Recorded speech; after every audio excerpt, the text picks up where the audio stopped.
আগেই খবর মিলেছিল দুজন জঙ্গি লুকিয়ে রয়েছে উধমপুরে, আর সেই খবর পেয়ে জম্মু ও কাশ্মীর পুলিশের সঙ্গে যৌথ অপারেশনের নামে ভারতীয় সেনা।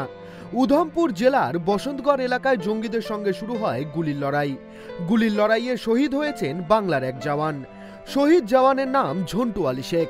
তিনি তেহট্টের পাথরঘাটা এলাকার বাসিন্দা ছিলেন। তিনি কর্মরত ছিলেন প্যারা কমান্ডো হিসেবে। পরিবার সূত্রে জানা গিয়েছে, প্রায় 14 বছর আগে সেনাবাহিনীতে যোগদান করেছিলেন পরিবারের কনিষ্ঠ সন্তান ঝন্টু। তার স্ত্রী এবং এক কন্যা ও এক পুত্রকে নিয়ে আগ্রায় থাকেন তিনি।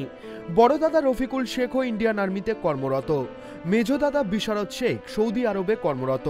প্রায় 2 বছর আগে কাশ্মীরে পোস্টিং হয় ওই জওয়ানের, ছিলেন প্যারা কমান্ডোতে। উধমপুরে জঙ্গিদের সঙ্গে গুলির লড়াই শুরু হতেই সেখানে যান তিনি। সেখানেই গুলিবিদ্ধ হয়ে মৃত্যু হয় তার।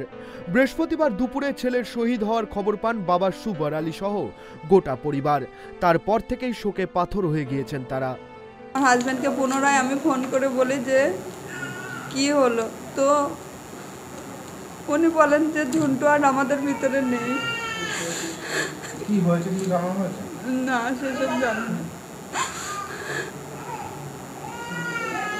আর সরাসরি ডিপার্টমেন্ট থেকে কোনো কল আসেনি? না, যা এসে আমার হাজব্যান্ডের কাছে। উনি কোথায় গেছেন? উনি কাশ্মীরে আছেন। উনিও ডিউটি করেন?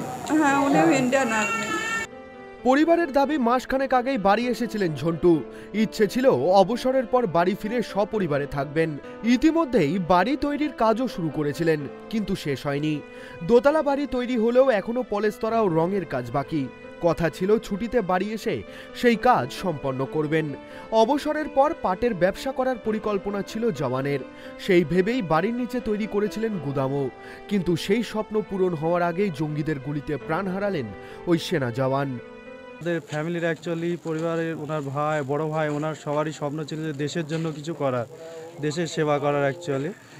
তো সেই স্বপ্ন পূরণ হয়। উনি 2008 সালে প্যারা কমান্ডোতে জয়েন করে আর কি। তার 6 প্যারাতে জয়েন করে এবং বর্তমানে ওনারা দুই ভাই কাশ্মীরে ডিউটিরত ছিল। তো আজকে সকালে 11টার দিকে আমরা নিউজ থেকে, এএনআই নিউজ থেকে খবরটা দেখতে পাই যে উনি শহীদ হয়েছেন আর কি। তো খবরটা পাওয়ার পরে আমাদের গ্রামে এবং আমরা সকলেই শোকাহত এবং মর্মাহত আর কি।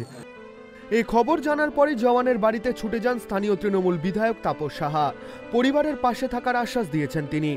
ফোন করে শহীদ জওয়ানের পরিবারের পাশে থাকার আশ্বাস দিয়েছেন মুখ্যমন্ত্রী মমতা বন্দ্যোপাধ্যায়ও।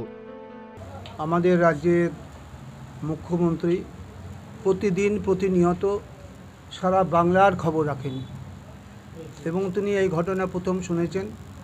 শুনে আমাদের নেতৃত্ব বা আমাকে ফোন মারফত বলেছেন সমস্ত ঘটনা এবং পরিবারের পাশে থাকার জন্য আমাদের নির্দেশ দিয়েছেন। নির্দেশ দেওয়ার পরে আমরা চেষ্টা করছি যত তাড়াতাড়ি সম্ভব ওনার সঙ্গে সাক্ষাৎ করার, দেখা করার।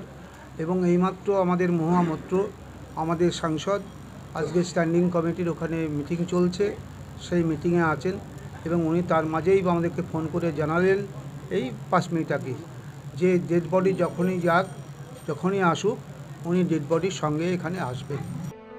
জওয়ানের মৃত্যু সংবাদ বাড়িতে এসে পৌঁছতেই গোটা তেহট্ট জুড়ে এখন শোকস্তব্ধ পরিবেশ।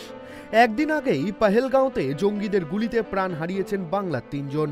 তার মাঝেই ফের বাংলার জওয়ানের মৃত্যুতে শোকাহত গোটা বাংলা। নদিয়া থেকে রূপম রায়ের রিপোর্ট, ট্রাইব টিভি বাংলা।